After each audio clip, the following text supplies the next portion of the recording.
kubanga mu kino ekiseera abaali balowooza nti obwana babukasuse tebujja kusoma abujja genda ku street bwetunde bali powerful. Katonda akola muffe ye Katonda Mukama ndi wano nkuzaamu amaanyi nti omwana w'omuntu wakola ki wakoma Katonda watandikira. Lekera okutunuulira omwana w'omuntu, tunuulira Katonda.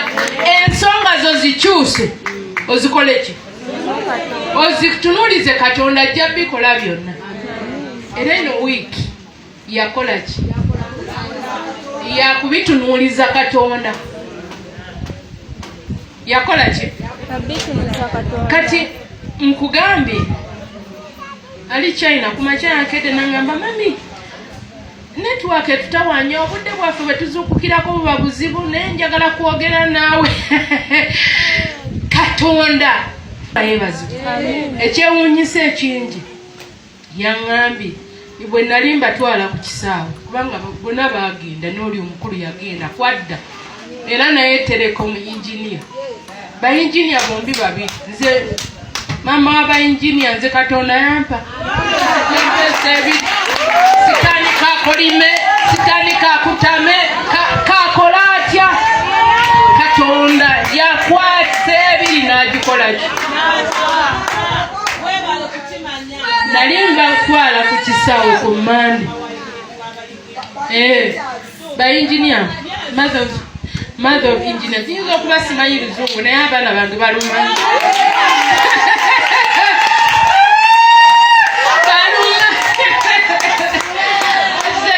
Abaana balumanyi.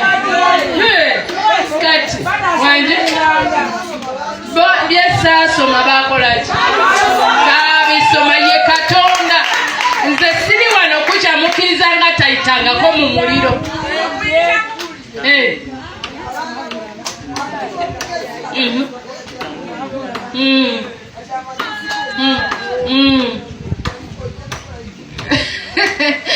Tompaana nnyo tommeza amalala. Kati ku Mande nali mbatwala omuto naŋŋamba wabula mami ebintu bino byewuunyisa kubanga twali twatambulako dda nga bakyali bato.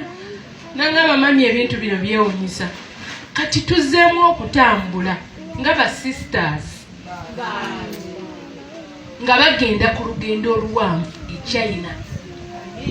Okitegeera Mukama yeebazibwe. Oyo si Katonda. Lwaki ogwamu amaanyi? Lwaki oyongobera? Ekyo kintu ekikyo kitono nnyo. Gwe weetaaga miliyoni 2 ze naye neetaaga ezisuka mu 100 kubanga omwaka gwamalangawo miliyoni 18. Naye mu budde obwokuba nti no school fees zigenda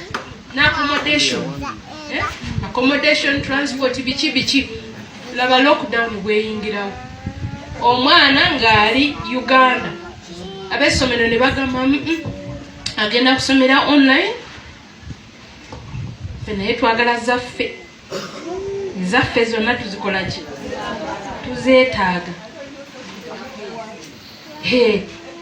ne tuziwaayo mpola mpola omwaka gwagenda okugwako ng'omwana amaliriza nga ne ssente ziweddeyo. Mukama yeebaze. Omulabe yalowooza nti olw'okuba nti tuyimiriddemu omwaka tetuyina lugendo. Oyinza okuba ng'olina Woolstock wangi n'alowooza nti yakumala. Takumalanga. Oli mwana wa Katonda eyemera Katonda agirimu. Kubanga nze nandigambye naye Katonda samuweereza. Nali sisaba. Naye ekyokulinnyamu omwaka tekitegeeza nti twali tumaliddwawo. Ekyokuba mu mbeera eyo tekitegeeza nti omaliddwawo. Ekyokuba nga bakustopinze ku mulimu tekitegeeza nti ogenda kuddamu kukola. Ogenda kuddamu okukola. Ekyokuba nga obangibwa mu muzigo tekitegeeza nti tolizimba. Ngambira neiba muŋŋambire.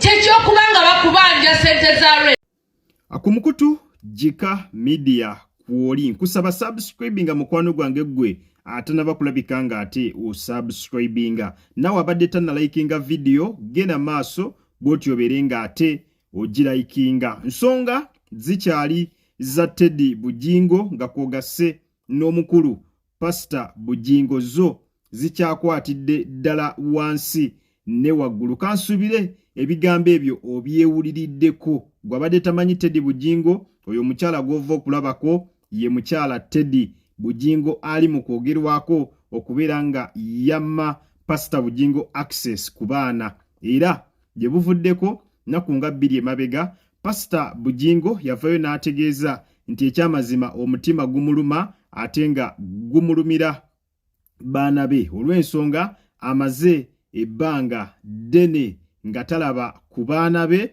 ng'agamba kiremya yenna asingira ddala kuviira ku maama nti maama yandibanga alina ebigambo byagamba abaana ebibizo oba ebyongera okubeera nga bireetera abaana okukyawa taata bwabwe, era nti okuva ku olwo abadde abaana taddangamu kubeera nga abalaba. Kyokka mu baana abo ayina ne gwayogerako omuto akyasoma nti obusobozi abulina obumuweerera era nti agezezzaako enfunda eziwera okulaba nga omwana ono amutuusaako school fees we, naye nga maama asaawo kiremya yenna okusobola okulaba nga taata tatuuka oba tasemberera wali baana be. Embeera yo bwetyo bwekyayimiridde era nga Pastor Bugingo yamaliriza agamba nti singa Katonda akimukolera n'addamu n'afuna omukisa oguddamu okubondinga n'abaana be nga tewali kiremya yenna, naye abantu ku social media ebigambo bibadde bingi,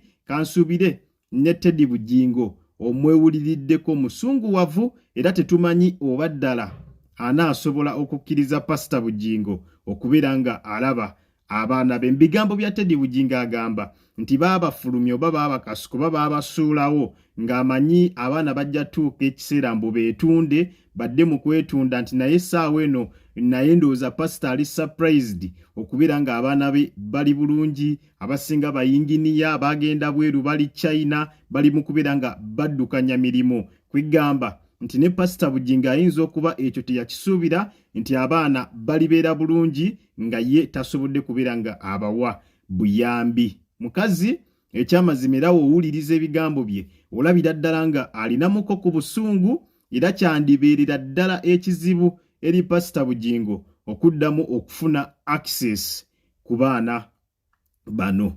Genda mu comment section ombuulire omanyi kati ensonga zayingidde mu ttiimu. Mulimu abagamba ddala Pastor Bugingo wadde ebyabaawo byabaawo, naye at least asaana n'abeera nga alina access ku baana be. Ate ne mbaamu n'abalala nga bagamba okusinziira ku bigambo Pastor Bugingo byayogera ku Teddy Bugingo n'atuuka n'okumulangira ekikulukuto mu kyamazima tasaanidde kubeera nga alaba baana, yandibadde ne famire eri agyesonyiwa n'asalawo n'akola famire empya ne Susan Makula nga bwe yagamba, kubanga waliwo akatambi akamu nga Pastor Bugingo agamba bali abaana essaawa eno tebakyali babe, n'agamba Susan Makula agenda kubeera nga amuzaalira abaana abalala ate abalungi okuzaama. Kakati abalala nga bagamba lwaki famire eri tagyesonyiwa, n'atandika famire empya ne Susan Makula eri n'agyesonyiwa kubanga yakola ebyabamenya emitima era essaawa eno banyiivu nnyo. Ate abalala bo bagamba